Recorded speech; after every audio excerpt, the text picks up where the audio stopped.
ये Nicolas Maduro arrest और उनके राजनीतिक सफर की कहानी है। एक साधारण बस चालक से वेनेजुएला के राष्ट्रपति तक का अनोखा राजनीतिक सफर। शुरुआत मजदूर वर्ग से राजनीति तक। निकोलस मादुरो मोरोस का जन्म 23 नवंबर 1962 को हुआ था। अपने शुरुआती दिनों में वो वेनेजुएला की राजधानी काराकस में बस चालक के रूप में काम करते थे और मजदूरों के बीच सक्रिय रहे। उनके पिता एक ट्रेड यूनियन नेता थे, जिससे उन्हें श्रमिक राजनीति का अनुभव मिला। 1986 में उन्होंने क्यूबा में 1 साल का वैचारिक प्रशिक्षण लिया।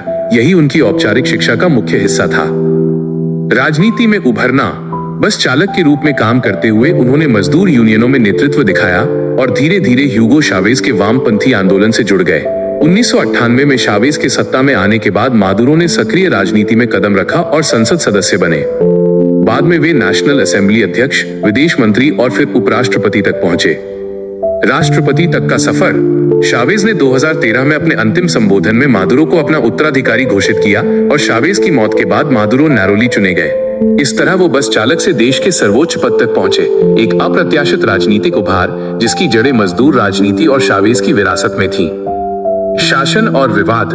मादुरो का कार्यकाल गहराते आर्थिक संकट, महंगाई, खाद्य एवं दवा की कमी और लाखों नागरिकों के पलायन से चिन्हित रहा।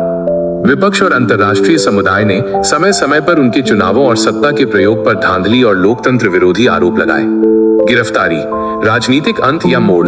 जनवरी 2026 में अमेरिकी सेना द्वारा चले ऑपरेशन में मादुरो और उनकी पत्नी को पकड़ लिया गया है और अमेरिका ले जाया गया है, जहां वे नशीले पदार्थों की तस्करी और अन्य आरोपों का सामना करेंगे, जिससे वैश्विक राजनीति में हलचल मची है।